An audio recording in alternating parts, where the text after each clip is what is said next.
Hello and welcome to it's not oh it is listed on here. Episode 17 of the Random Nintendo podcast. I am Angel, your host today and last time? Maybe? And the time before. Well, for like forever? I guess you I'm kind of just become the host de facto host, sorta. Well, you know what? I don't mind. It gives me practice because I feel it's probably my weakest point. I'm sure many people in the audience in what do we call it? In the tubes? In the tubes. All the audience sitting in the inner tubes. Or I guess we could still call them an audience, right? They're still Our listenership. Listener. Yeah, I'm sure plenty of listeners could justify that, but little by little, we'll be getting better.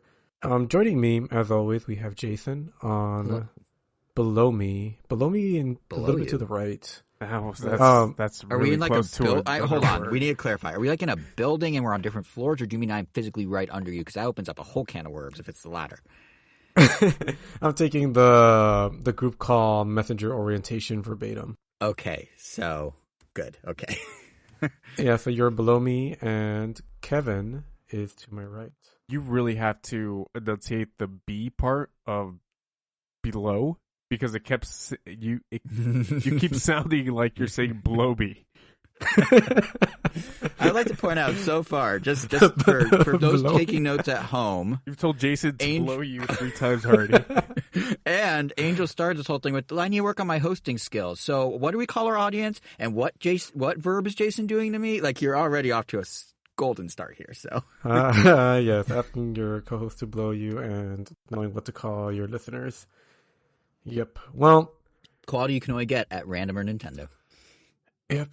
And speaking of quality, that is pretty much what we have today because we do not have quantity. We only have like a few things to talk about. I mean, I only have one, but obviously Super Mario Brothers movie is probably, I would say one of the most anticipated things. Maybe not an equal way to everybody, but clearly, like, if you've listened to us for a long time, you would know that at the very least it means a lot to a lot. So yeah, the fact it's finally here, the fact I was on a media blackout for it, and I did we've gone through the scare, we've gone through the motions of, oh my god, how redesigned are these characters going to be? Oh, Miyamoto is going to be like, I guess, like supervising them, and then finally seeing it, like, we're here, we're on the other side. And let's do a real flashback. Remember when we thought that Kevin Hart would make a great Toad? And he would just it would just be a million little Kevin Harts. That was like Ram Nintendo, OG Ram Nintendo, like 5 years ago. And now look at us. And it's Key Michael Key. Do you remember at least the year that it was just announced, like officially confirmed that there was a movie in the works? Because it was might like have been 16 or right? 17. It might have been 2016 or 17 or something like that. But they have been shopping this around to various studios since at least 2014. Jeez. So this has literally been 8. Oh, so this is Nintendo's proactiveness, not like Illumination. Well, I don't know if they shopped it, or I don't know who shopped it to who, but Nintendo at one point was talking with Sony, funny enough, in 2014-ish about like Sony may have pitched them, and Nintendo was like, I don't know. But I was actually reading a piece about this. It was when the theme park started rolling, Universal put Miyamoto in touch with the guy that heads up Illumination, and they kind of hit it off and started talking about like what would they make if they did a Mario movie, and that's kind of what made it a reality at long last. Versus Sony or them sending them pitches and just being like crossing their fingers and being like, please pick us. Like, it wasn't quite like that. This was more organic, it sounds like. I mean, they already had the park, so I guess makes it the studios makes perfect sense. But yeah, so we all saw it. I mean, might as well just jump right in. There isn't really jump because he's Mario Jumpman. Yeah. Yeah, exactly.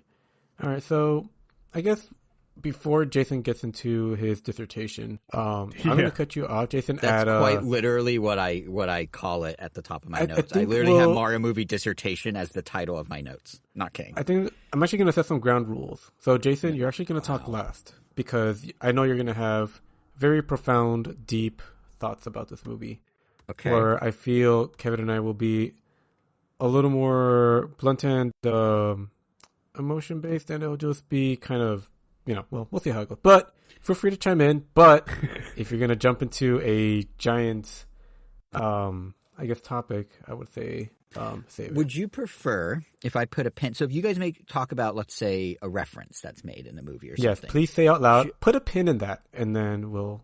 Okay, because I was going to say, because I don't want to be redundant and say things later that you guys talked about before, but I also want to give you the space to breathe per your request. So, okay, there may be some redundancies, I guess what I'll say. That's fine. All right. So, overall, and I am asking all three of you, but Jason, I'm asking you to keep it within like a sentence or less. Overall, what are your thoughts on the film? Did you enjoy it? Did you dislike it? What do you think? Just if someone you know what, Kevin, you go first. Yeah, you walked out of the theater. Someone asked you, "What do you think of the movie?" Oh, what would be your response? My response would be that as a Nintendo fan, or like a Super Mario fan, I really liked it. As a fan of movies, leaves a little to be desired. But yeah, I mean, if you have a younger kid that wants to see this movie, yeah, go ahead, go with them. If you're a fan of those Super Mario games, yeah, go ahead and watch it. Don't expect anything mind blowing as far as story goes, which I have a lot to say about the entire discourse that this movie has started. I have more to say about the discourse that this movie started than I have about the movie itself. Like I always do.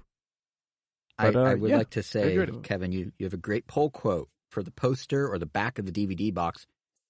Yeah, go ahead. Watch it. What about you, Jason? What were your overall thoughts? I mean, I have a little trouble separating me as someone watching a movie and me as someone being a Nintendo fan with this one. I loved it. I absolutely loved it. Man, there's so much I want to... Okay, I'm not going to say anything more. You really... This is like I feel like I'm like a court-ordered gag order or something. Like, I don't know what to do right now. But yeah, no, I really loved it. Yeah. If I could expound not on the movie, but why I went into it knowing I would love it. May I? No? Mm-hmm. Yes? Yeah, go for it. Okay, so I think for me the thing was... Well, you mentioned you're on Mia Blackout. Kevin, I assume you watched it like a normal person. Like you saw a couple trailers, like cool, and then you went and Nope, saw the movie, I was also right? on Media Blackout. Oh, I didn't realize. Okay, so I was the opposite of both of you. And I was, as you guys kind of know, I was absorbing pretty much every bit of content and activity that they put out for this thing. I mean, my hype for this movie, and the reason I'm giving this background is because it kind of colors my perspective of it, but my hype for this movie and how I expressed this hype was through the roof. I think you guys certainly are aware of that. Anyone listening to the past podcast is aware of that. Anyone that follows me on social media, I've been spamming their feeds with Mario movie stuff. But like it was reaching the point where, and I don't remember if I said this before, but like if I see a billboard when I'm driving around and I didn't yet see that Mario billboard, I would like find an excuse to be in that area again or pull over or something to get a photo of the billboard. Because like how often is Mario on a billboard? Which is absurd to say out loud and admit as a 33 going on 34-year-old man that I've been doing this. But I've been doing this for like a month. It's also absurd to admit, I will admit, that they had this Mario Bros. Plumbing van, like a real life van they brought to the premiere and stuff, but it was making stops in LA, and I spent 2 hours, that's longer than the runtime of the movie, looking for it because they botched their own announcement schedule, and it's a Mario brand activation, and at that point it was a sunk cost fallacy for me. Like I had to see it through. I never did find it, by the way. They screwed up. But my point is, that's where my hype was going into this. And then it hit like another fever pitch in the days going into the movie's release because one of the perks of living here in LA is that when they do big things for a movie, you're in the town where it typically happens, right? So sometimes you go to them by choice. Like they did this really awesome 10-minute drone show out at Santa Monica Pier, 600 drones, massive, like multi-story tall animations of Mario and Bowser and Rainbow Road and power-ups. Really awesome. And then like the other thing about being in town like LA is sometimes you stumble into things. And Kevin, this one you know firsthand. You, me, and a friend, we saw Dungeons & Dragons, and the theater, by complete coincidence, was hosting the Mario premiere like an hour after a movie ended. So, yep. So being the hyped and, I guess, fairly selfish nerd that I am, I literally ditched you, Kevin, and our other friend for a couple hours because I wanted to scope out the premiere. We were going we saw Dungeons & Dragons. Yeah. I think we all enjoyed it. All right. Yeah. It was fun, but not spectacular. Are we going to talk about that movie in this episode? We could.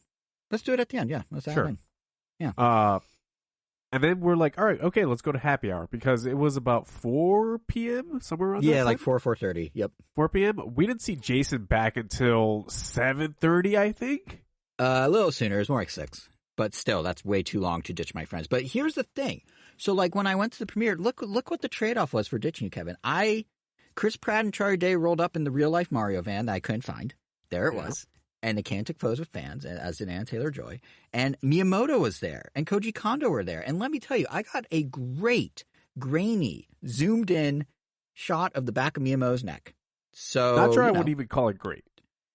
It was well framed. Everything around it was like a box with his neck in the middle because I had to zoom in between the van, the back of the premiere wall, some other wall, and some other. It was totally worth ditching you for. No, it really wasn't. But the reason I'm saying like all this stuff I did and all this hype I had is that like going into the movie, I had this sky high expectation. Like I went into the midnight showing. I walked like they had giant plastic warp pipes outside the doors of the theater. I had like an AMC exclusive, like premium price popcorn tin I just bought of a question mark block, like in my hand.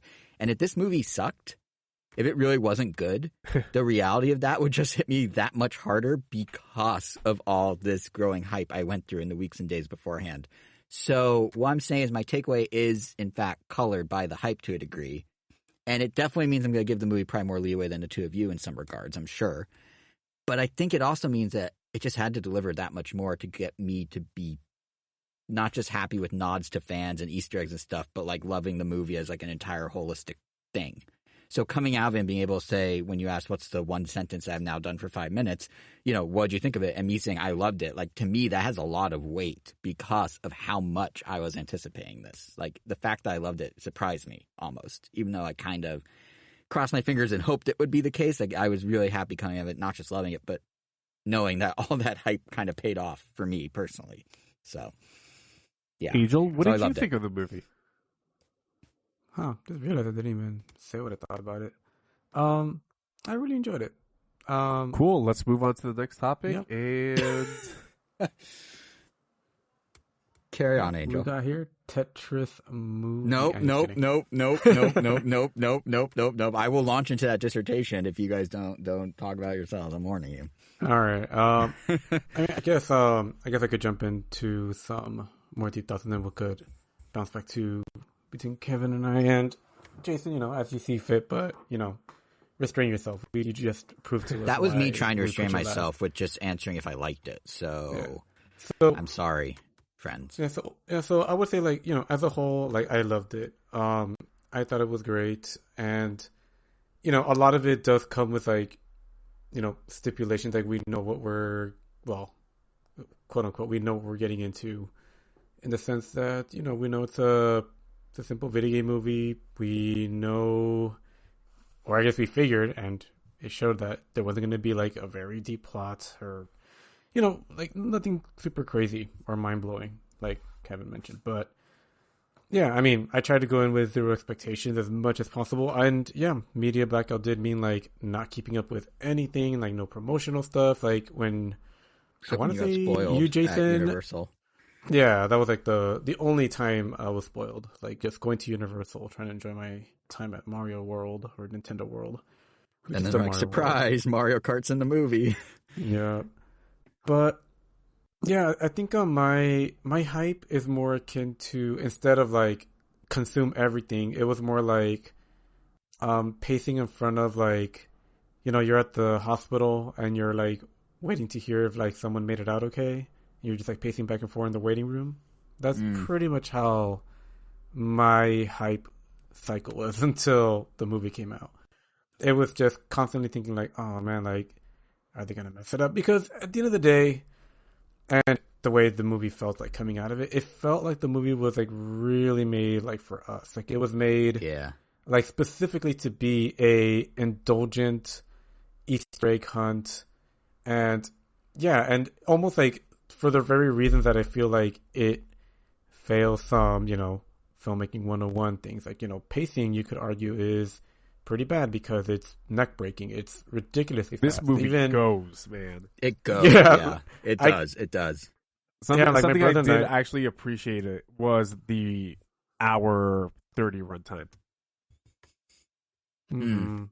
It felt fast, but but you were never bored. At least I was never bored. Like, it just felt like something was always happening. And I definitely caught myself a couple times saying like, they're off to do this task. They're like, okay, there's the next thing that we got to do. And then typically I'm like, okay, we're probably going to cut to like something else, whatever. Like, nope, they're already like deep into it, or they're already, they're just moving. Like, this movie It's just boom, boom, boom, boom, boom. You're just off to the races. Like there's barely any time to breathe, which you could argue is bad, especially if you're, I would say, the less attached you are to the Mario Brothers property, the more these issues will actually become issues where, in our case, or at least I think in my case, I definitely saw them as a positive because I just wanted to see the next Easter egg. I wanted to see the next reference. Like, we are so heavily rewarded for being like as close to the ground to, and in love with Nintendo and Mario specifically, like for all these years. Mm-hmm. And yeah, it was, I think, just like, I don't know, it feels like they cared. And it feels so novel, and I guess because it is right now, that I want to say, at least as far as video game movies go, this is probably the only theatrical one where it feels as close to the source material as any, I guess, movie-based game has ever been, off the top of my head. Oh, for sure. 100%. Like, not, like it's not even, like, a contest. Like, they literally just, like, basically made it. Like, there's so much side-scrolling in the movie. Like, they didn't have to, like, you could say they didn't have to do that so many times. Like, yeah, I think just coming out of it, I felt emotionally overwhelmed. Like, I think I was pretty much like either teary or watery-eyed. I would say like 90% of the runtime. Like, I don't think scene didn't pass by where I wasn't like, oh my god, this is perfect. Like, oh my god, like oh my god, that little thing. Couldn't stop smiling. My face hurt when I came out of the movie. Like, my smile muscles literally hurt when I came out of the movie. Like, Rachel would glance over at me because she went with me at midnight, and like after she's just like, you were smiling like literally the whole movie. There's not a single scene you weren't smiling. Like, I know, I feel it in my face. Yeah, it was just fun and just rewarding. Like, and then I don't know if it was just like the type of humor or like I don't know what it is about it. Like, there wasn't anything completely like clever about it, but I don't know. It made me, or maybe because I was already like brainwashed by the fact that it's a Mario movie. But like I laughed out loud a couple times. My brother and I did, and there were a couple of things that we either were laughing out loud or we got like a good number of like hearty chuckles or sensible chuckles. Like, yeah, to the point that if we're just talking about sheer joy that you get out of a movie after watching it, like right now I feel like this movie would be at the very top, if not like top 3 movies that like everything about it, like literally, like I can't, there's only like one thing I feel which is, but like not even Chris Pratt. I thought Chris Pratt was fine. He was so inoffensive. Like, he carried it just enough to not be a problem. Like, it was, like you just kind of like almost to me, you just kind of forget. It's only like when they make the joke about it, but then like it's definitely way up there. It's gonna be, it was just pure rough. I don't know. It was great. I thought it was amazing. For what it is, I think it's. I think I called it almost perfect. But yeah, when we get into, I'm curious. Some negatives. Yeah, well, I was gonna kind of get into that because I'm curious because you mentioned 2 things that kind of like was like I'm really curious what both of you think. So one, you touched on voice acting with Chris Pratt. So I guess first and foremost, and then I'll get to the other thing. What do you guys think of the voices? Like, do you have favorites, least favorites? Did they all click with you? Because like, I'm gonna be honest, I love Fred Armisen, but I don't know what he was doing with Cranky Kong's voice. Fred Armisen was the weak link here. It was weird. Yeah, like, he just sounded like he had peanut butter in his mouth or something. It sounded like he was trying to do an accent as well, but then not really. Like, yeah, I wouldn't say it was horrible, but it definitely felt like, like I guess that could have been. I guess that's something else. I had kind of forgotten about that, but yeah, that one and I mean, Keegan's Toad. I mean, I thought he was funny. He was a great character. I guess I got used to the voice at some point, but I don't know. I guess it didn't quite cross over into the hi that should have. It was like just shy of it for a lot of the movie. Like once he squeaked, I think, but for the most part, he toned it down a little, which is probably good for like people's ears for 90 minutes. But yeah, I noticed it wasn't like, I guess performance wise, no, he was good. If anything, I think maybe my next like most forgettable voice is probably Anya Taylor-Joy's Peach. Like, I don't know. I mean, like, she was also fine. Like, I would say they all did a decent job overall, but I don't know. I don't know. Nothing about her ever really stuck, especially the way Bowser's did for obvious bias reasons, and Jack Black I thought did a great job. But that's what I was about to say. He stole the show, right? Yeah, easily. Yeah. Easily. I mean, Kevin, is that what you felt too, Kevin? Did Bowser sort of steal it for you, or was there another voice? No, he definitely stole the show for me. I'm amazed that the song. I was so worried when I read that he was going to sing. Like, I know Jack Black's like Tenacious D and everything. I'm not worried about that, but I'm so worried. Like, oh god, they're going to do a musical number in the Mario movie. Peaches is catchy. That was like the first thing that I thought when they announced like him as a voice actor. Like, literally the first thing was like, oh my god, they're going to make him sing. And that could, is it going to turn out great, or is it going to become a Donkey Kong Country CG TV series level of like? Fortunately, and there were rumors for a while that it was going to be a full musical, but the fact that it's just like that 1.5-minute Peaches song, which they kind of play up as being ridiculous anyway, like that song's actually that's the thing. Good. Like, it's really nice just seeing that the movie like really knows what it is and isn't taking it so seriously whatsoever. Well, I mean, it's here's where curmudgeon Kevin comes in. Well, nice alliteration there. Yeah, good alliteration. Yeah, like a Kardashian. Kevin. Yeah. I mean, it's hard to take yourself seriously when you have like one of the most bare bone plots of all time. That's true. One of the things that I really don't like seeing the straw man of did you expect Citizen Kane for the Mario movie? No. But I'm expecting something maybe like, I don't know, How to Train Your Dragon, the Lego movie. Like, the story... Only 4 things really happen in this movie. If you think about it, right? It's like Mario gets transported.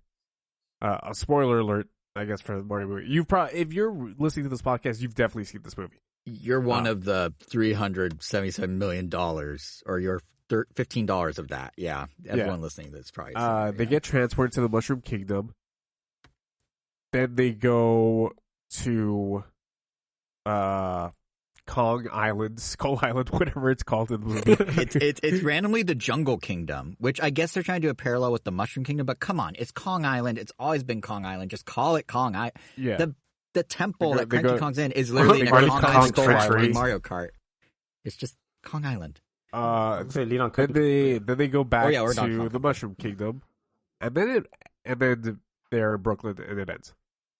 Which is quite, by the way, almost minus the Donkey Kong part, the same exact sequence as the 1993 live action Mario movie. Brooklyn, Mushroom Kingdom, climax back in Brooklyn.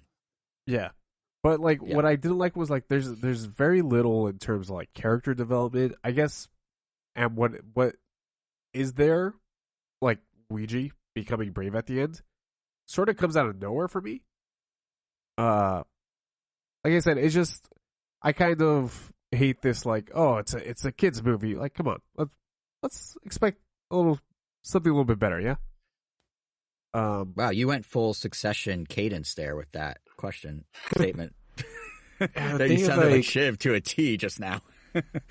Yeah, I mean, I guess by looking at it that way, I mean, I even thought this went way above and beyond, like, story-wise from what I expected. Because, like, in Mario games, like, there's, like, literally no story, just Mario saves Peach. Sure. And in a way, I was kind of hoping, like, oh, just keep it simple, even if it is literally just that. Just, like, Mario saving Peach. Like, not even establishing that Mario came from Brooklyn or, like, any of this other stuff. Or like, that he has a family. Thing of Luigi getting kidnapped, no thing about Bowser still wanting to marry Peach. Like, I thought they were just, just keep it as bearable as possible. So, if anything, I thought they added more than I expected, like, making... Like, I guess the Kong, someone they actually form an alliance with, this sort of weird, like, quick rivalry with Donkey Kong that I thought was actually kind of great.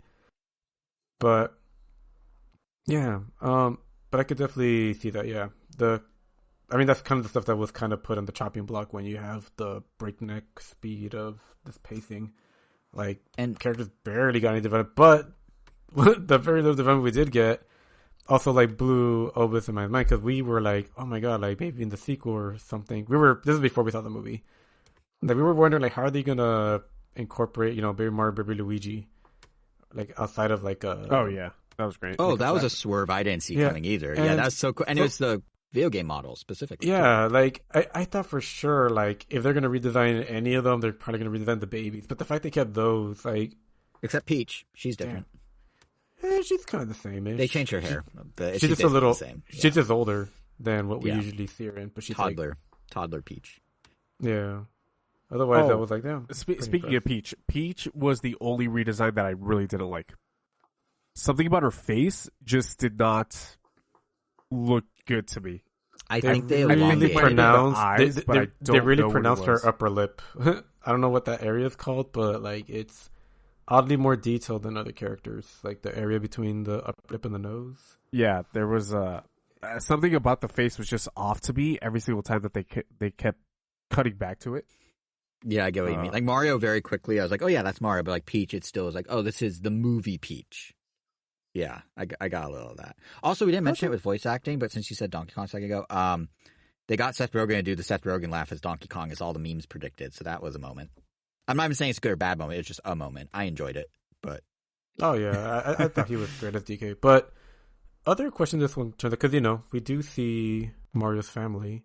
We see, which, great casting for Charles Martinet, by the way, as well. That's one of two appearances he has in the movie. Yeah.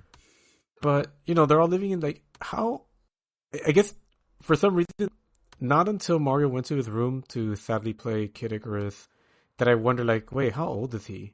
Yeah, how old is he? Like, his age was a huge question mark for me. Like, so how old is he supposed to be? His room looks like a teenager's. Like, does he look like a teenager? Like, no, his room. Not him. Not Mario. Yeah. All the poster. The stuff in his room was awesome for like Easter egg hunts, like F-Zero, R-Wing on the TV. Like it was all from Star Fox. Like it was all super cool. But like his room looked like son, you have to go finish your homework. Okay, mom. And then he storms up to his room and plays NES instead. But he's like a fully grown man. So I don't quite know.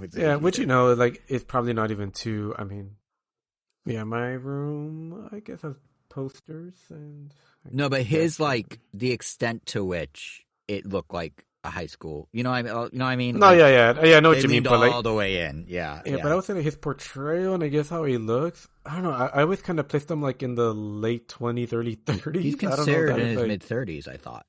Is that what it's supposed to be? I don't know. The only thing I can think of is that's a very subtle commentary because they didn't have much plot. It was moving so fast, they didn't have time. But it's a very subtle commentary on the modern economy and how our generation lives at home more than past generations. That must be it, right? That has to be it. I don't know, but it's them telling all the Nintendo fans, we see that you're stuck at home, and we understand. Mario is too. He's just like you. Yeah, no, I have no idea why he's that age. Or why he's set up like that. But I do like his extended family. Like, I thought it was cool how they all kind of did look like Mario, but had their own little, like, quirks. Like, his dad had the crazy one mustache that just basically looked like Luigi's twin, just older. Oh, yeah. I don't know what's up with that guy. Yeah. But, we'd like to know all the names they gave them. But I'm sure they're going to do a pun of, like, the mom is Mamma Mia, even though that's redundant, because I think Mamma Mia just means, oh, mom. But, the amount of times that Mamma Mia was said in this movie was a little too much for me. I saw a quote from a review where it was like, they say Mamma Mia more in this movie than in the movie Mamma Mia, or something like that. But it's interesting because that was the one catchphrase of his that they really used over and over. Everything else was like one and done, like the "It's a me" line, the "Wahoo," like they were all once. Yeah. And it was literally right here, and then the train got derailed. How unfortunate. Oh, your thought? Yeah, I literally had a thought, and I was about to say it. It's funny how that happened. Well, while you think of it, I have something we could talk about that's kind of related. You mentioned the discourse around the story, Kevin. What's your thoughts, both of you, on the discourse around the use of licensed music in the game? Oh, I hated it. Needle drops. I hated it. Oh, that was earlier when I said, like, there's one thing I would change. That's literally it. Yeah. Have you guys checked out I hated... Like, it would have been so cool to get something else except... God, what song was it when they arrived at Skull Island? Kong Island. Jungle Kingdom. It was Take I'm On going Me. to keep calling it Skull Island. And I keep calling it Kong Island, and neither of us are correct. But yes, I thought that was so whack.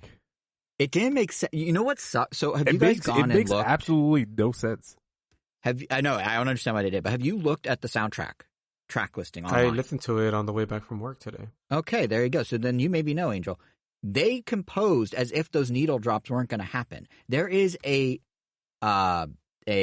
different DK themed track that could have played in that exact moment that they swapped out for Take On Me, and that track is a mashup of Donkey Kong Country and, of all games, DK King of Swing from the Game Boy Advance.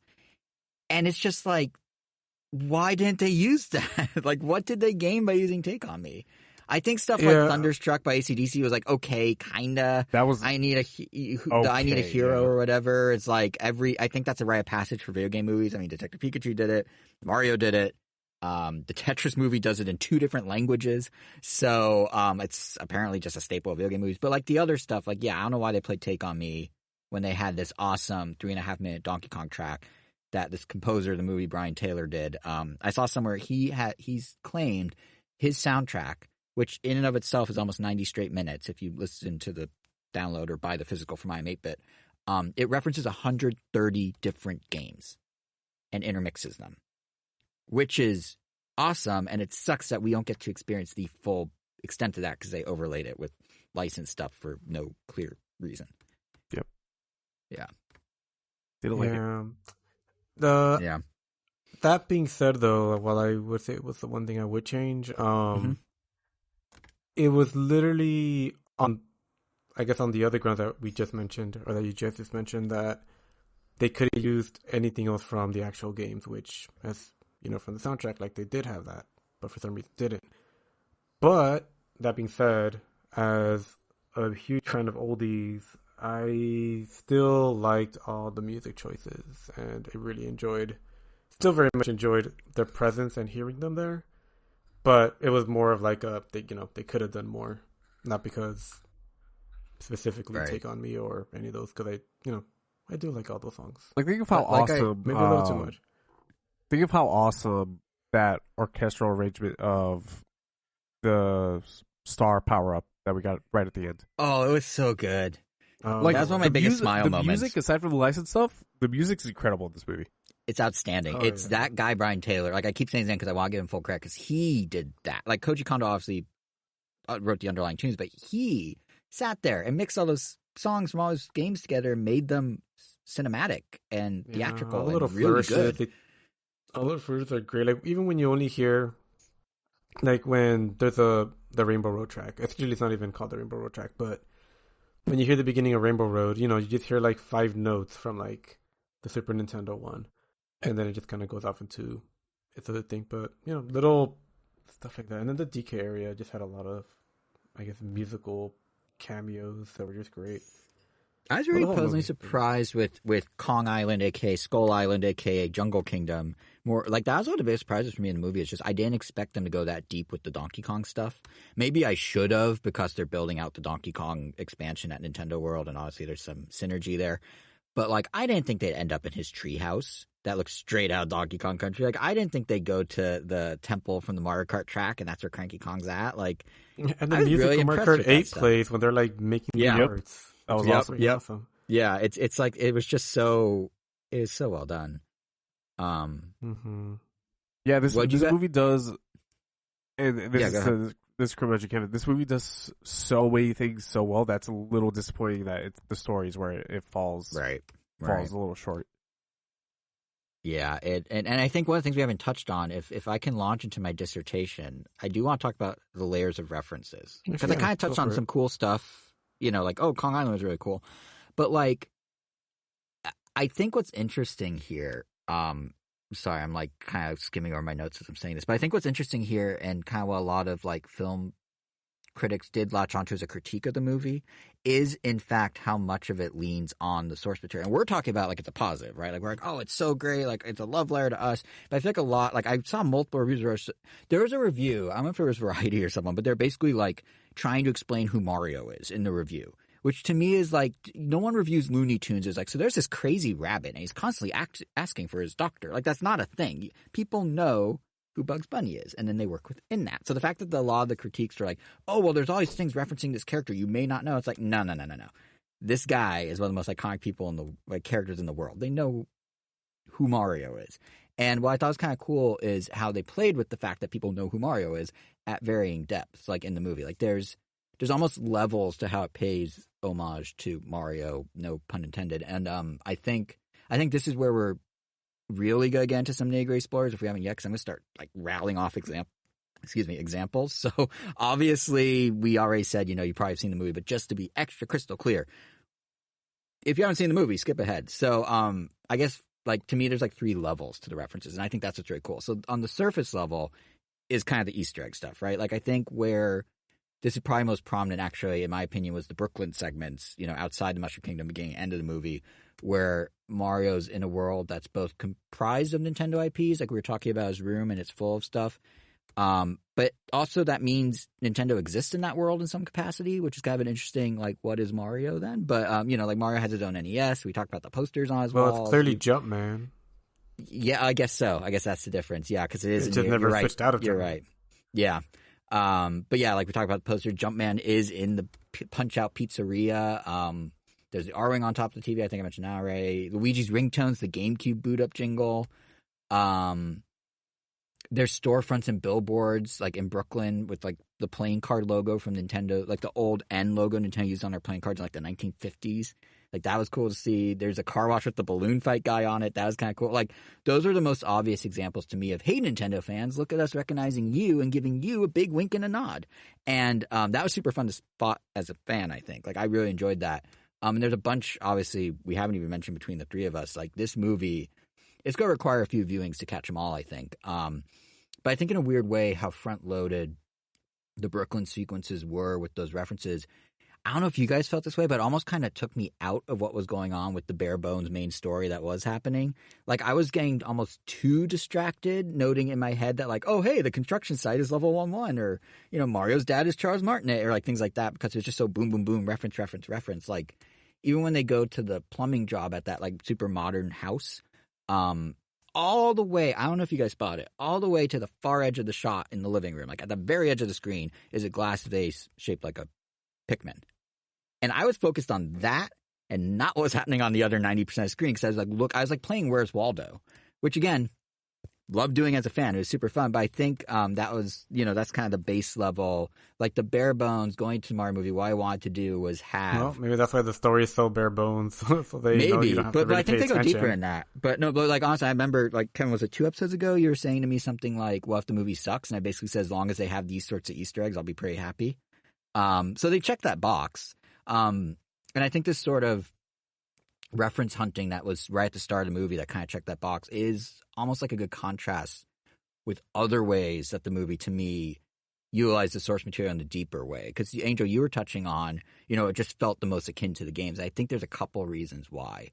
Like, once Mario's in the Mushroom Kingdom, I was really impressed with how the filmmakers essentially remixed so many eras of Mario for their world building. Like, in my mind, this was like the second level of depth of the references. Like, there's the obvious Easter eggs, the winks and the nods, and then they sort of and to be fair, they did continue some of that Spot the Thing vibe. Like he's walking through town and there's the antique shop with 8-bit games or like 8-bit items, and there's like the Crazy Cap store where he first arrived, where Toad and him are walking past when they first arrive. And obviously you can do it with the enemies. Like, oh, there's the little bug guys from 3D Land, and there's Sniffits who we don't see outside of like Mario RPGs these days, and they're, all in the same scenes and stuff. But I'm more referring to like the actual world itself, like how it's structured and like the mechanics of it all. Like obviously there's a bunch of warp pipes everywhere. I thought one clever addition was they have little crosswalk style stop and go lights on the warp pipes so people don't bonk into each other. But we see the classic ones, we see the transparent ones from 3D World. We see Mario go through a sequence of like figuring out which pipe goes where and then gets confused, just like you can in the game. We see, when Peach has him go through the training course, she essentially played Mario Maker. Like, she built her own Mario level, complete with, like, all the same sort of blocks and platforms that we toy with in Mario Maker. Yeah, that level was not designed by Miyamoto. No, definitely not. That's something that we would make in Mario Maker. Yeah, exactly. Like, it feels like Mario Maker. And, like, the way it kind of, like, unfolds and opens up, I'm like, oh, that's like you just, like, opened the menu and, like, made some stuff in Mario Maker. But even when it shifts to Kong Island, like, which I'm still going to call Kong Island. Okay, Skull Island, Kong Island. Just like... It's Kong Island. Kong Island. It's Kong Island. But, God, this is... Is it not called Kong Island in the Donkey Kong games? Have I been saying it because of King Kong this whole time? Someone calls it Kong Island in the games, right? maybe. Well, listen, the island full of the Kongs. I always thought it was just called like Donkey Kong Country or Kong Country. I could have sworn it was Kong Island or something. I swear. Kong Island. It was probably Kong Island on the CG TV show. Maybe. This is probably why back in the irony, by the way, back in the 80s, I don't know if you guys remember, Universal sued Nintendo because they thought Donkey Kong and King Kong were too similar and people would get confused like we are right now. They lost the case, but now look at them. 30 years later, they're working together on a theme park and a movie. Who would have thought? But anyway, so what I was starting to say is like, so that's some of the world building like the Mushroom Kingdom, but I feel like when they get to like Jungle Kingdom is where it really sort of kicks up a notch because, you know, in Donkey Kong Country games, like there's always been this mechanical element to these otherwise tropical places for the Kongs. Like, you know, in the games it was mine carts and Funky Kong being a mechanic and he can fix like a seaplane and things like that. But here in the movie, they just kind of naturally expanded that. Like that's the backstory for why there are carts in the Mushroom Kingdom. They all came from the Kongs. And then within those carts, you get another logical tie-in from other games where like the rocket-powered barrels that they fly in DK Barrel Blast or, you know, that they kind of shoot Donkey Kong in Tropical Freeze, like those are the engines that are used in the carts. Like it all kind of makes sense. Like it feels like really good world building that's referential, but kind of has its own self-contained logic. Plus there's, you know, all these kind of motions to ideas of there being a bigger world beyond just what we see in the movie. You know, Peach is talking about galaxies and there's that super nihilistic Luma that's captured by Bowser. Obviously both of those are pointing to Mario Galaxy type antics in the future in some way. By the way, that Luma... This is the biggest sin of this movie. There's no Rosalina. Yeah, the Luma was the closest we got. Did anyone else find that Luma kind of dark in humor for what was kind of a kid-friendly movie? I loved it. Like, I don't mind it, but he was like dark. It was a direction I didn't expect them to go in. Yeah, I didn't think Nintendo would sign off on that. That was kind of surprising, but you know. I don't know. I mean, it works pretty well. There's a few things that I was surprised that Nintendo signed off. Like, that initial... Did you watch the initial teaser trailer, Angel? The one where, which was essentially the beginning scene of this movie, where it's Bowser heading to Ice Kingdom or whatever. Oh, he like terrorizes the penguins? Yeah. Yeah. That's the only thing I saw. Well, no, I guess, didn't they show, or is that the same trailer where Mario first appears in the Mushroom Kingdom? Yes. Yeah, but it's like two scenes. The whole trailer's just Bowser attacking and then Mario showing up. Okay, yeah. So they didn't show it in that initial teaser trailer, but Bowser says, I forget. Die. Yeah, something or die. Oh, yeah, he says, yeah. Yeah, he says open the gate. Yeah, I was not expecting that. I feel like that's somewhat the Illumination influence. Like, I think Nintendo was the one holding back some of the plot, like they wanted to keep, which I'll get to in a sec. But I think Illumination was the one, like, no, you need to have like the needle drops. You need to have like these kind of like someone like Luma. You know, yeah, the needle drops were absolutely Illumination. 100%. I will say it's really funny to me that Luma was debuted as a character not through any official marketing material, but through the McDonald's Happy Meal toys back in December. The character's name is actually Luma Lee, but the first time it was confirmed this character exists was in Happy Meal toys, and it turns out the character is like, yes, bring death upon me, and it's like, wow, okay, that's what McDonald's premiered? Sure, all right.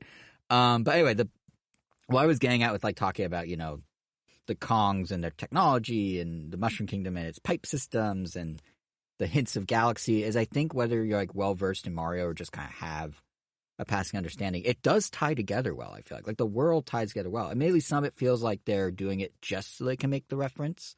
I think at one point when they're going to Jungle Kingdom, Kong Island, Skull Island, whatever, they're passing through like Bob-omb Battlefield from Mario 64 and the Sand Kingdom from Mario Odyssey, and I think what looks to be Yoshi's Island. And those are all super awesome nods, but those definitely felt like they were just there to be there. Like they didn't add anything. They're just kind of cool. Like, hey, check that out. And even the cart. And there's nothing wrong with that. The whole cart section. I mean, the fact they went on Rainbow Road, like they could have, driven it on. They could have driven over the desert. And never mind that. Let's step back even further. We're talking about the Mario Kart 8 music. Do you remember why they were playing Mario Kart 8 music? Because they went into a Mario Kart 8 menu screen, complete with an A button, and made their carts, just like you do in the game. And, like, that got a huge smile out of me. The menus were, like, grafted over, but it did feel a little forced. Like, it was a little, like, on the nose, you know? For us, I liked it. I guarantee you a lot of people will. I liked a lot. I liked this movie. The only part that I genuinely loved was that Mario Kart Rainbow Road section.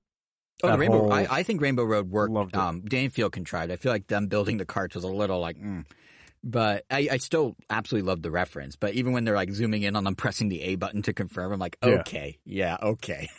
But for each of those kind of perhaps contrived moments, there's so many great little touches that I feel like weren't. Like, I thought like the Mario versus Donkey Kong battle, like Angel, you were talking about kind of their dynamic. I thought it was really cool how the actual Smash Brothers fight. Yeah, that's what I was about to say. They basically blended their old rivalry with Smash Bros. Because they're fighting on a red girder, but then they're doing moves and stuff like they're in Smash Bros.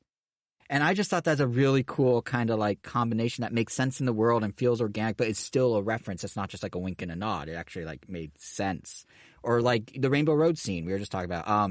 The way they worked in the Mario Kart 64 like track drop shortcut with Mario falling from one to the other. I thought that like it was so organic and well done, but it was still a reference. Like I just thought that was really cool compared to the like spot the Easter egg stuff that was like layer 1 of the referencing. And I think one of the complaints I saw in the reviews is that all this was presented with no context. Like you just kind of have to go with it, which I was kind of touching on at the start of my little dissertation here. But I mean, like, what movie where you go to some foreign alien or fantasy world like explains every in and out of the world's systems and how they work? Like I saw a tweet. I don't remember where the interview was, but it was with Illumination. And it was like an excerpt from the interview. And they were saying that internally at Illumination, they did think through, well, all these blocks are floating because the Toads, they must have an economy where they mine for a material called floatanium. And the floatanium has the blocks float. I don't want them to ever say that in the movie. Like, there is no reason for them to ever. Like, that's just like weird. Like, there's a level where exposition can be good and there's a level where exposition can be bad. And I think plot beats aside, they steered away from being too like over-explainy with stuff. And I think part of what the movie does so well is it does a great job of mirroring basically what it's like to play the game. Like not just building the world, not just doing the little Easter eggs, but like the vibe and the feeling of and the themes of like the Mario game. Like you're entering this crazy, weird, kind of trippy world. A world that's only not trippy to us because we've been exposed to it for over 30 years. But you're just going in and going on an adventure through it, and everything that you see is kind of weird and new and wacky, and it's simple as that. And I think that brings me to like the final, deepest level of the references, so to speak. It's probably the most subtle in a way, but I really like how the was hilarious. What? That the deep voiced Toad was hilarious. Okay, I have a bone to pick with that. That deep voiced Toad should have been Toadsworth. I don't remember which one. The Toad with glasses, that was like the planner. The strategist. Oh, yeah. That should have been Toadsworth.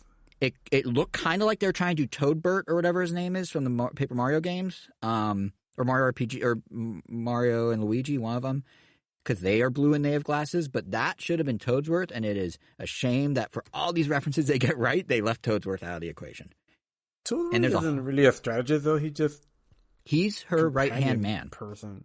No, he's definitely like the right-hand man. He would have been sitting there unraveling the same map that little blue guy grandfather. did. Actually, I really know. I will say, I always thought it was like an Alfred. I think it's partly whether or not whatever Toadsworth's role is. I do think Nintendo has very much tried to standardize how Toads look. Like if you think about the Toads from like the early Mario RPGs versus now. Like, they've scaled back the personality. It seems like the Kongs are where you get your custom-looking characters, and all the Toads have to look kind of the same, so maybe that's why major props actually for the most part, they didn't go too heavy with the redesigns. For the most part, outside of the things that we mentioned, like, are pretty on model, which, I had mentioned is very novel at this point, because anytime anything goes to, like, the big screen, like, people have, or studios have a need to make things more realistic when they don't have to, especially for stuff like this. Yeah. And, like, for the most part, they did a good job. Other things have questionable changes, like, for Bowser, for instance. Like, why did they remove, like, the ring around the spikes on his back? Like, now it's, like, a weird transition from, like, green to beige to the spike. Right. And it just ends up looking kind of weird. But I digress. But I digress. Overall, though, like, major props with them for, like, actually sticking with the models and, like, staying true to the characters and not even, like, minifying the Toads or any lackeys. Like, it didn't feel like, I guess it's a compliment, but maybe not as well. But it almost feels like it wasn't done by Illumination. But yeah, no, it did. It did feel scaled back, and there's even things like to the point like some references. Or even it felt like classic Illumination. Because I mean, I did enjoy the first Despicable Me. Like before, it just felt like they were just churning out movies for profit more than for inspiration. And I do think we also to counter my own point about Toad, we may should give them a little credit because I could see them going somewhere with some of these. Like Toad in this movie has Captain Toad's backpack, makes a campfire for the guards like Captain Toad does at the end of a level with Toadette. Like he is Captain Toad in everything but name. I could absolutely see him in a future movie being promoted to Captain. When they first exactly, they did the little theme. He's gonna in a future movie get promoted to Captain Toad, no doubt. And I suspect when he does, that frying pan is gonna be handed off to Peach as a thank you gift, and that's how she gets her frying pan as her final smash. Whoa! In Smash Bros. Watch. But anyway, no. The thing I was gonna say is, we should make a theory channel, Jason. God. Okay, guys, in this episode of Jason's Wacky Mario Theories, with a frying pan in Toad's hand. How does it end up in Peach's? Let me tell you, for 85 minutes. Wait, that's more prediction. But no, I was going to say, I mentioned on the nose, like the Easter egg references, I mentioned the kind of deeper world building. There is one final, deepest, maybe most subtle layer of the movie that I think references the games the best. And I was kind of saying, you go on the journey like you do as a player. But I think in plot and structure, like, what makes this movie really succeed, in my mind, is that it captures the spirit of the Mario games in so many multiple ways so well. Like, two, I think, center around Mario himself, like the characterization and development of him. Because, yes, the plot is bare bones. But they do kind of draw some parallels. Like, first up is this idea throughout the story that Mario's kind of small and weak and pathetic. Like, Spike the Foreman says it to him, which, by the way, great Wrecking Crew callback. That was kind of random. But, Spike the Foreman says it. Various characters reference his height. At one point, Peach basically describes him to the Toads as something like he doesn't matter. Or I don't remember the exact wording. But, like, they all play with this idea and they keep reiterating it. This idea of him being small, like, figuratively and physically. But it is kind of true in the Mario games, right? Like, whenever you start, he's a small dude. He has limited abilities. And when he powers up, he becomes, Super Mario. I was like super shocked about. Like, wow, he actually gets bigger. I didn't even think like literally they do it too. Yeah, but like literally and like plot-wise, like that's his character arc is literally he's a small like guy that doesn't stand a chance to becoming this super guy that does when he powers up. And I thought that it was on the nose maybe, but I thought it like tied back to the games and how they're structured and how the player progresses kind of well. Like I thought that I did not expect them to do something like that. And hand in hand with that, this idea that Mario never gives up. They keep saying like, just look at how deep layered this story actually is. I know. No, it's not deep. I mean, it's all kind of superficial, but the ways it ties back, I think, are kind of cool because this idea he never gives up. That's just that's the embodiment of how, as players, no one quits the first time they lose a level, right? They obviously show this in the most direct way with Peach's training course montage, but like throughout the movie, Mario has this like moxie to him that he'll try to conquer anything no matter what. Like in the games, you keep playing no matter how many times you lose. You press start to continue no matter how many games, game overs you get. There's a drive there that Mario has because that's the drive the player has. So the fact that they kind of like did that parallel, and that's kind of like it's very surface level for Mario as a character in a movie, but the way it parallels like how you play the game, you just keep going until you win, and you just keep pushing. I thought that was kind of cool, and I think that's really the core aspect of it. Surface level, but yeah, and I think exactly, and I think that parallel between like the game and the movie is really like a core aspect of the movie. It's like Mario exists as a character in the games, as he's in service of the player, right? Like he's our representation. So when you try and translate that experience of the player having control over this little pixelated guy to a movie where now the character has to have his own agency, you see it in him having this motivation that he just has to keep pushing no matter what. And you see it in him overcoming other characters' perceptions of him. And arguably you see it in how the movie, while it is a Mario movie, let's be honest, it kind of almost centers around who he interacts with more than the man himself, right? Like, yes, we get that tiny bit of character development I just mentioned, but Mario's not steering the ship here, like at any point in the movie. Like Toad tells him we're going. What? What was that? No, yeah, because I thought we need to know from him. Yeah, exactly. But like, if you think about like how the story progresses, and partly why it feels so boom, boom, boom, is like Toad tells him we're going on an adventure. He immediately does it. Peach tells him to do all sorts of things. He immediately does it. Cranky Kong challenges him to basically what amounts to a mid-world boss fight with Donkey Kong. Mario does it. Like, really, Mario's only core motivation is to just keep moving forward to reach the final goal. rescue Luigi, because that's the end game. And when you play a Mario game, your goal is to win by getting to the end game, and it's typically Peach for us, but it's the exact same thing, right? So to me, and this is my final thought on this, that made it really cool in how it parallels Mario games and the spirit of Mario, but I think it's also a double-edged sword in that it makes it a bit thin as kind of a movie, which we've already talked about. Like, the plot's a little loose, it moves very fast. Like, I had a ton of fun with it. I love the entire experiences. I will happily watch it repeatedly. I mean, Angel, you and I are seeing it in 4DX in like 48 hours. Like, it's going to be, I will recommend it to anyone with any interest. It's great, 100%. But at the same time, like we were saying, like, it does jump between set pieces rather quickly. And the plot is rather to the point and arguably very straightforward for a movie. I mean, even, I was mentioning Toad says we're going on Adventure Mars. Like, sure, like, Toad went from who are you to I'm your best friend now in 30 seconds. Like, that's, even by movie standards, extremely fast. Even by kids' movie standards, it's extremely fast. But as an adaptation of, like, the experience and spirit of the games to another medium, it does feel like Mario. It's just one you're not actively hitting buttons to progress through. And I think that's what Nintendo Illumination were to a large extent trying to achieve, and I think they nailed it in that regard. So I'm very happy with it, and that's my little dissertation, and thank you for listening to my TED Talk. I don't know if you could hear that clap, but I cannot. Yeah, so but yeah, I guess it's so cool how they layer it. That's all I'm getting at. Is like, it's not just Easter eggs; they go deep. Well, so there you have it. Definitive proof that this movie is great.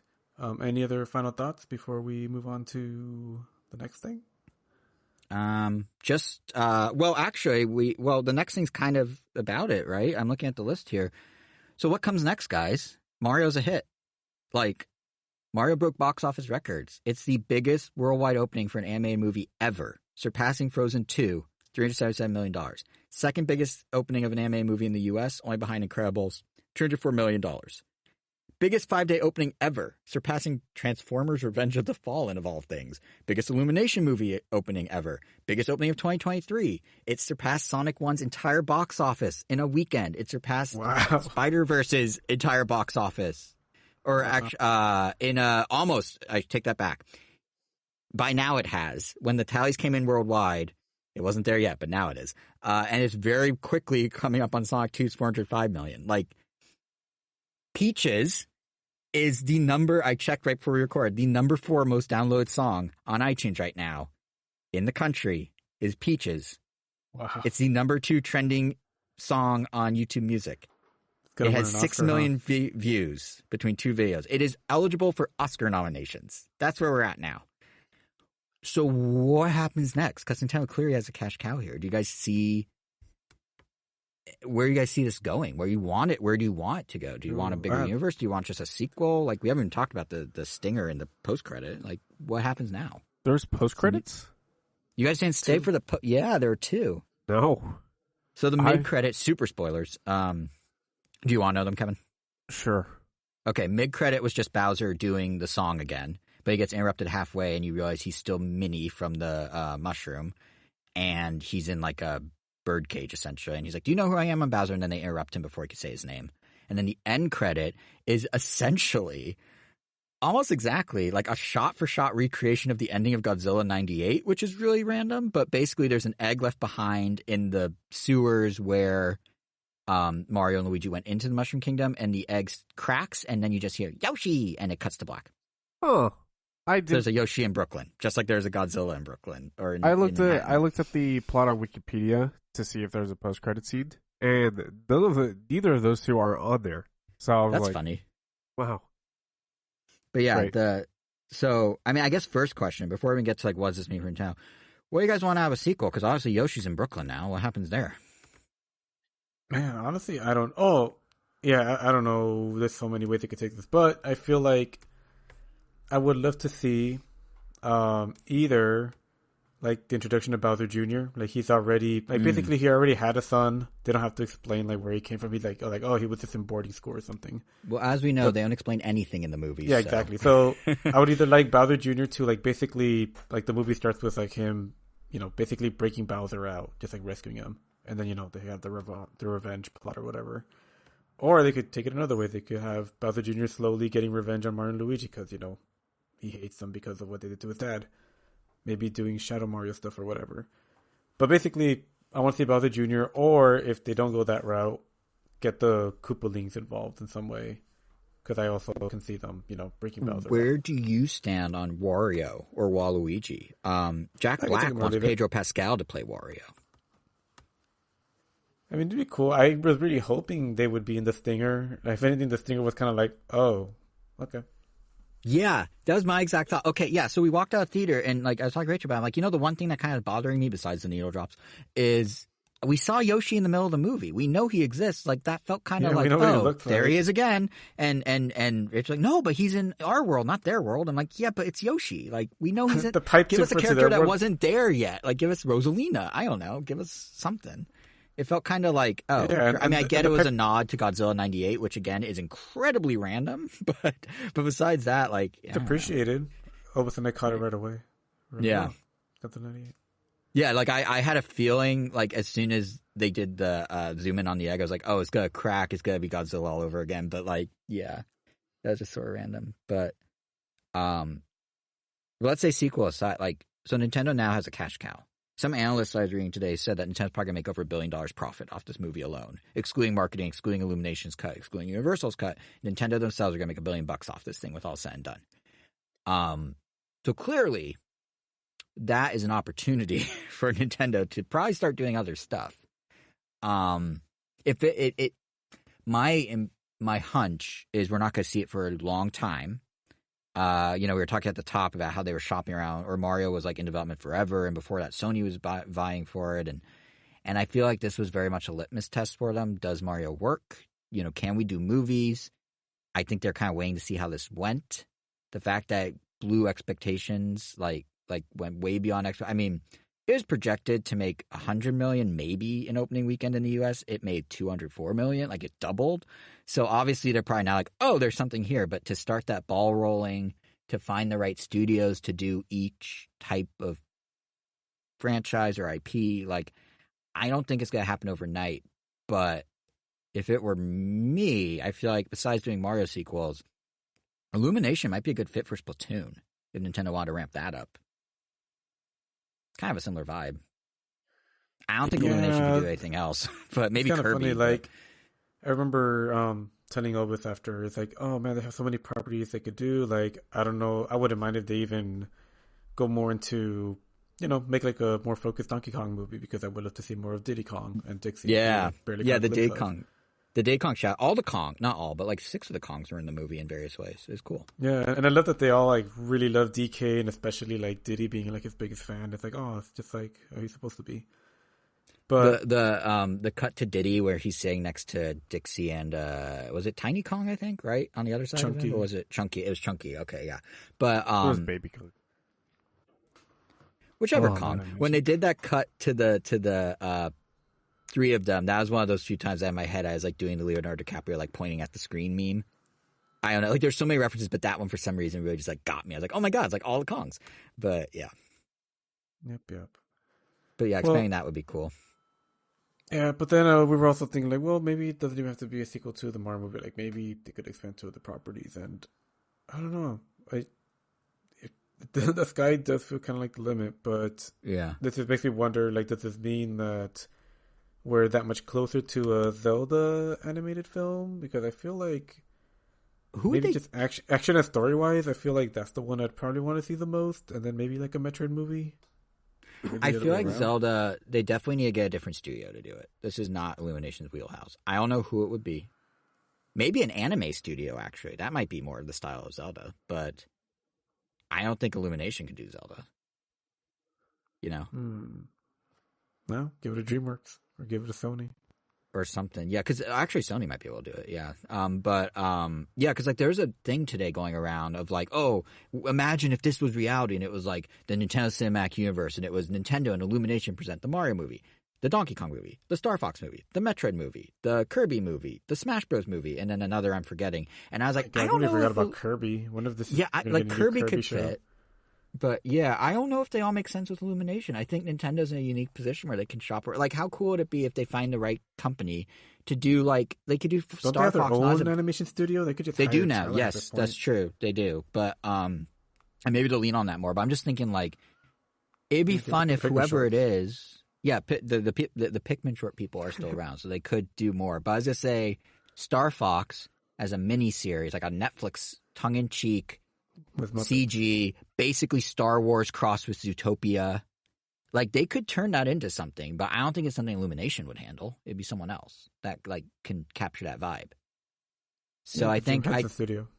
Yeah. Oh, yeah. They could do Muppets. Yeah. But yeah. I think there's, like, it's interesting because I think we're at not, like, I think a lot of people are like, oh, obviously the next thing is they're going to start building towards a Smash Bros. Cinematic Universe. I don't know if we're there yet because this was such a, like, trial run for Nintendo, and now that's worked this well, I'm sure they're, like, really reviewing options closely. But I don't know if there's anything already, like, locked in or in development. But it's very exciting that this is, like, a whole new frontier. This is like, do you think other studios are, like, paying attention? Do you think, like, Capcom is like, maybe this is our time to do, like, Mega Man movie or I think Okami movie or something? You know how there's all this talk lately of, like, superhero movie fatigue? I think Hollywood found what to pivot to. Game adaptations. I mean, even in the last few weeks, months, there's been a ton of licensing deals. I mean, Street Fighter was just licensed to Legendary like a week ago. Minecraft movies coming in a year. Versus Ryu. Here, let's go. Yeah, exactly. I guess if they could get there someday, yeah. But Kong Island, no. But yeah, it all went back to Kong Island. Yep. No, but what was I gonna say? I think Hollywood's gonna be scrambling very quickly to, like, do what when Marvel first, like, came on the scene and Iron Man, like, blew up, and then suddenly everyone was like, oh, superhero movies, yeah. I feel like we've been inching there. Sonic kind of opened the door to it. Detective Pikachu did decently enough, I guess. But I think, like, Mario's the big flashing, like, light, the big, the big flashing arrow pointing. Like, this is it. This is Hollywood's pivot is right. I would be shocked if we don't hear about 4 or 5 license deals made in the next, like, over the course of the summer, probably. Leave it to Mario to trailblaze once again. Funny how he had both extremes, because, with the original Mario movie, he started the curse and he ended it. Yeah. Wow, it's almost a beautiful tale in of itself. It's so poetic. I will say it's interesting though, because, like, to the point of, like, he started, like, I feel like what this moment is for Nintendo. Everyone's like, oh, what movie are they doing now? I feel like this is when Nintendo brought Donkey Kong to arcades in the 80s. It was like, oh, we have something here. We can do something. What if we did, like, a home con? Like, what if we did what if we spin off more? Like, this is the Donkey Kong hitting arcades moment for Nintendo's cinematic endeavors. Which means it might take a little time to get there. But the floodgates, like, this is it. This is, like, Nintendo branching into a whole new thing. At least we'll be able to see a good portion of it in our lifetime, so. Yeah. And I'd be cool with eventually some sort of Smash Bros. Style crossover, but I don't think it needs to be, like, a blueprint that they need to map out now. I think they can let these IPs breathe individually like Disney does. I think the fact that Nintendo beat Disney at their own game, at least with an opening weekend animation performance, really goes to show that Nintendo can follow the Disney playbook. To think about. Yeah. Yeah. Well, so anyway, that's all I had on. So your final thought on the Mario movie? That's my final thought. Else? No, I don't. We only have how long we talked about Mario? It's only been an hour and 8 minutes of Mario. We can move on. All right. Well, the only other thing that I know you two have watched recently, because I haven't, is the D&D movie. Correct? Oh, that's true. Kevin, do you want to take the lead on that? Because I've been talking a lot. What did you think of D&D? What did I think of D&D? What did you? I actually wanted you to take lead on it, so I don't really have much. I feel like it was. I think there's probably a reason neither of us thought to bring it up on the episode until we were already recording. Like, it's fine, it's fun. I think Chris Pine. Movie. Yeah, Chris Pine's enjoyable. Justice Smith, who you Nintendo fans may know from the Detective Pikachu movie, holds his own in this one. But yeah, it's very. You know how I was describing someone the other day? Actually, was it's like the vibe of Your Highness, if you remember that movie from forever ago with Seth Rogen and James Franco, where it's like kind of a comedic version of a fantasy movie that kind of poked at some of the tropes. But instead of it being, like, bad and not funny, it was okay and had some moments. Yeah, that works, I guess, as a... Yeah. And I do think if you're like I think one thing it does cool. If you're a D&D fan, there are definitely moments where I'm like, oh, this is a reference that they'll appreciate. Like, I don't know what this is. Like, there's a scene with like a brain that walks by and only attacks smart people and it walks past all. I'm like, oh, that's like a joke that the diehards will get. But I did think one thing it did that was kind of cool is it did capture sort of spontaneity of what I imagine playing Dungeon Master is, or like having to adhere to a Dungeon Master's like whims. Like, there are so many like zigs and zags. It's like, oh, now it's this situation. Oh, now it's that situation. Oh, now we're doing this. Oh, that plan didn't work because of reason X, and I have to do reason Y. Like, all that just felt very much like it was just like not dice rolls, but like it had kind of that vibe of like it was a very you're sort of flying by the seat of your pants. Yeah. As far as the comedy goes, it was like a very inoffensive comedy. Like, never did any of the jokes feel mean spirited. Yeah, it was pretty like, yeah, I agree. I guess it was like, I wouldn't call it wholesome comedy. But nothing about it was very edgy, which I appreciated for comedy in this day and age. Yeah. It didn't punch down ever. Correct. Which was nice. And I think if it did, maybe like once or twice, it mainly just punched down at Chris Pine's character, the main character. Oh, yeah, but like they inflate him to be, like, he has an ego, yeah. Yeah, exactly. Yeah.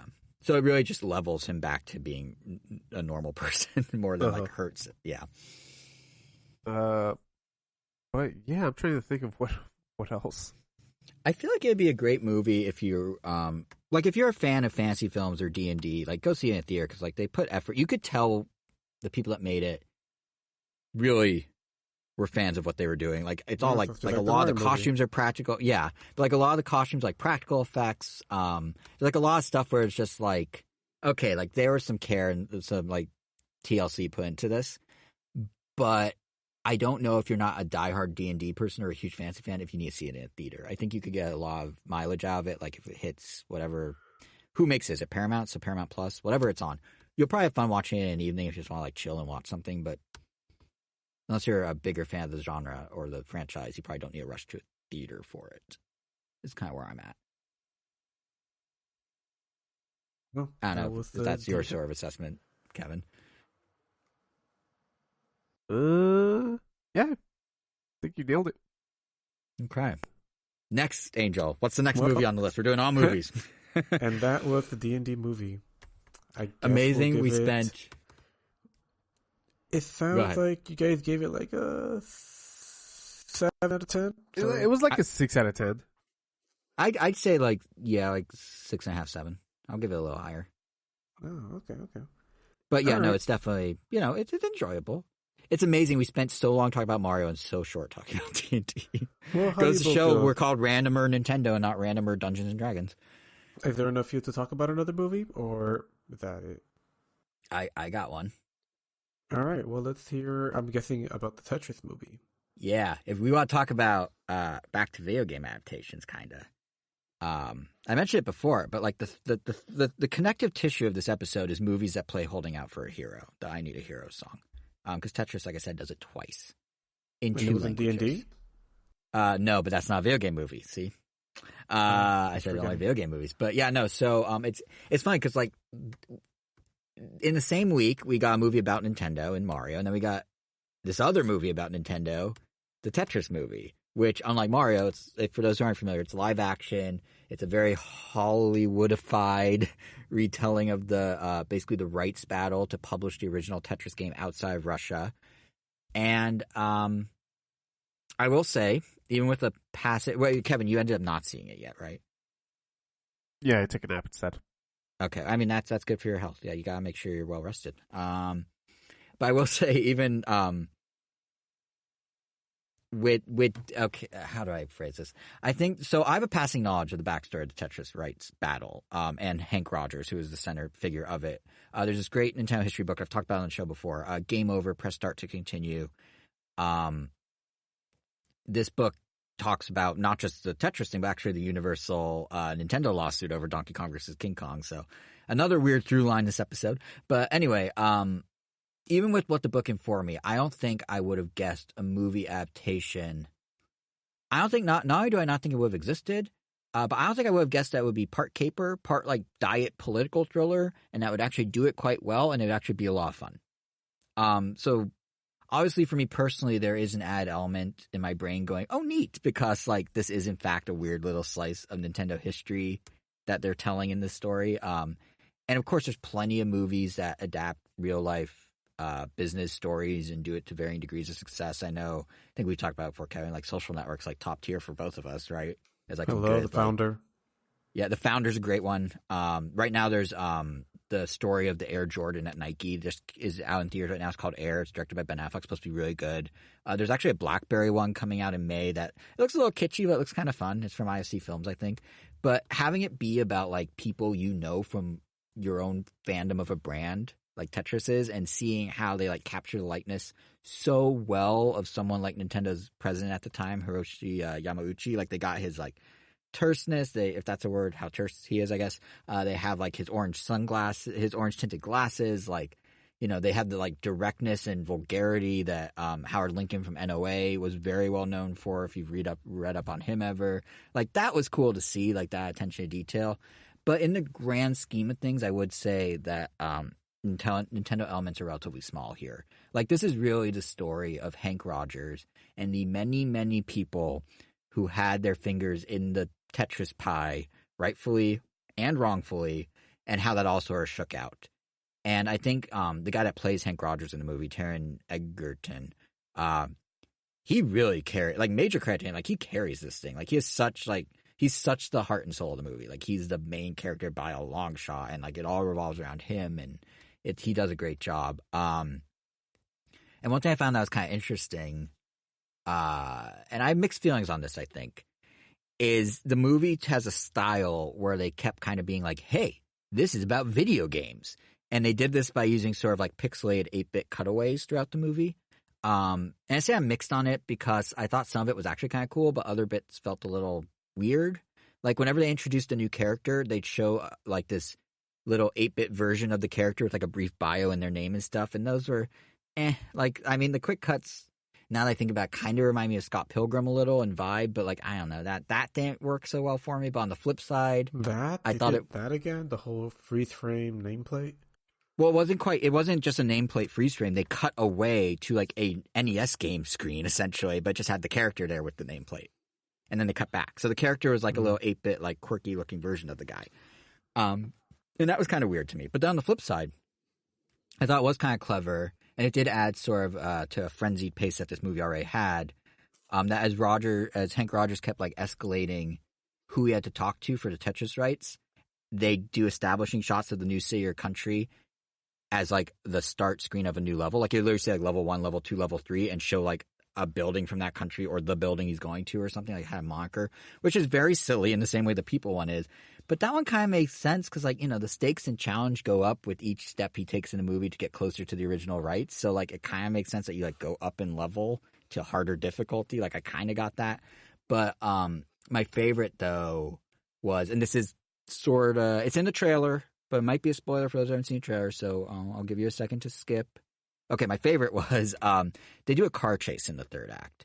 And I'm pretty sure the reaction to this car chase has been mixed online, and rightfully so, because the fact it reached the point in this movie where getting rights for the Tetris video game resulted in a car chase with the KGB and the implied direct influence of Gorbachev himself, who is Russia's president at the time, and I don't believe he had any real influence in the actual Tetris rights. I mean, there's taking liberties and there's taking liberties, but the way they did the car chase with the car, like basically the car would jolt into a pixelated version kind of whenever it made impact on anything. I thought that was kind of cool. Did it make sense? Not really, but like, was it entertaining and kind of carried the movie's unique styling and pacing and everything? Yeah, like it kind of merged the cutaways with the real life stuff, and that was kind of fun. But yeah, definitely the liberties they took is where things get kind of crazy. So there is definitely truth to the movie, but they definitely embellish. And they embellish it to make it, I guess, more of a high-stakes situation. And I thought, I thought they did overall a good job of taking what is admittedly a crazy story about copyright of a video game and made it into, well, a crazy movie over copyright for a video game.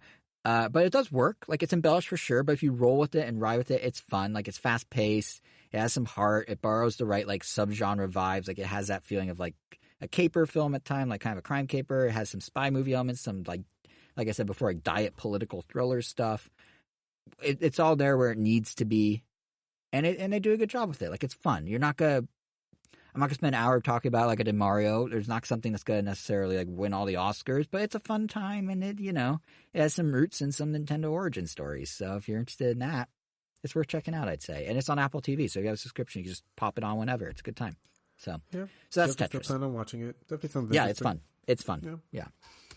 And I guess with that one, that brings us to the end of our episode and my duty as hold host. Up.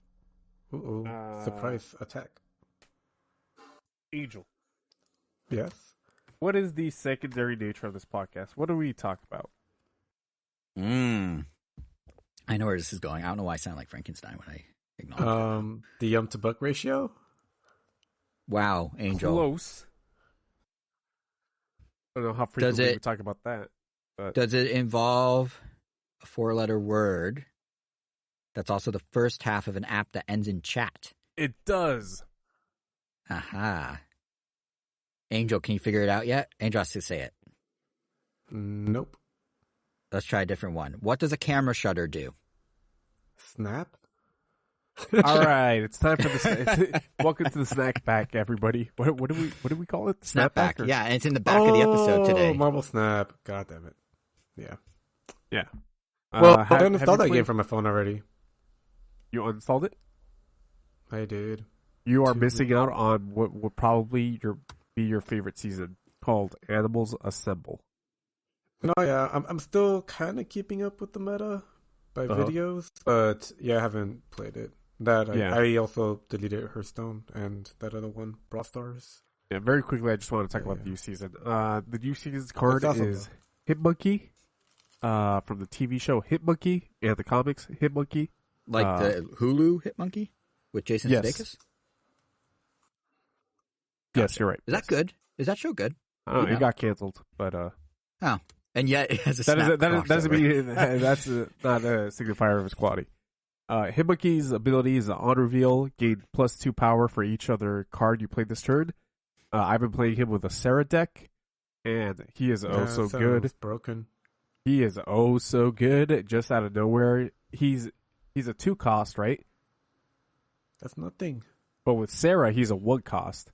And then if you play 5 other cards, especially if you play with a Mysterio, you're at least looking at a 1 cost 12 power card, and that's not even including the other cards that you play. Sounds like you left out a good time. He's so much fun.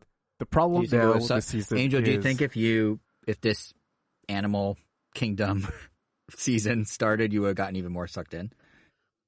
No, the things were just getting too busy. It was just the time. Because I could still jump back in. It just started. It's not like I've missed too much so far. No, it just started. We're on week 1, I think. Who are some of the other animals? We're on week 2. We just got to week 2. I'm sorry? Oh. Who are some of the other animals? Is it like Cosmo and like Rocket, or is it so Cosmo is on the season pass, but it's a variant. It's a really, really nice looking variant. Mm-hmm. Then Goose is also a variant from Captain Marvel. Goose, the cat. Yeah. He's also a variant this season. And then they've been having bundles. So one of the current bundles that's $100 is Frog of Thunder, which is just is that a real thing in the comics? That is a real thing in the comics. That's amazing. And it's just it's just the Thor card, but he's a frog. But he's a frog, yeah. Correct.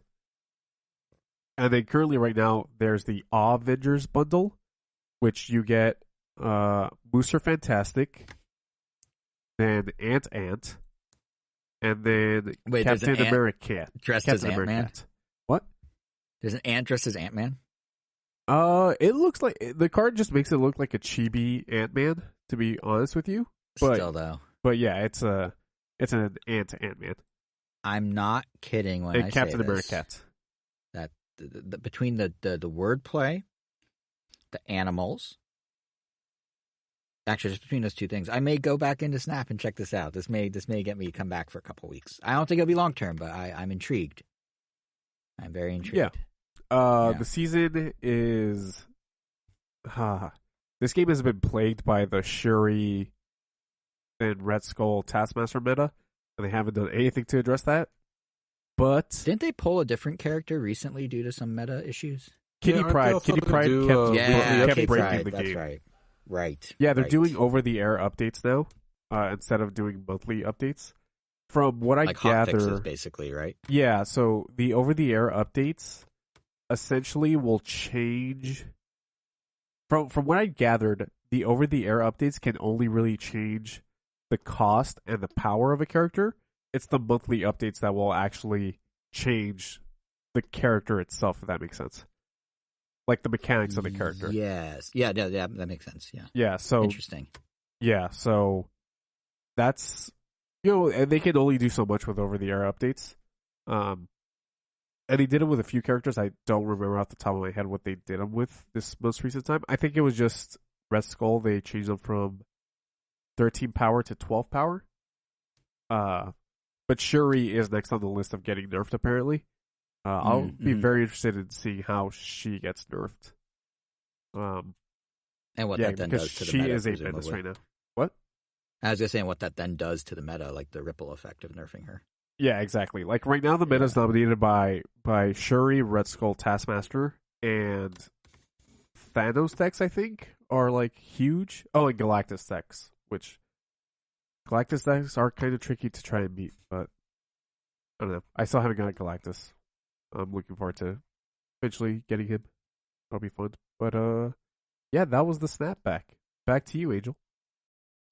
And I take it back to Jason for the housekeeping.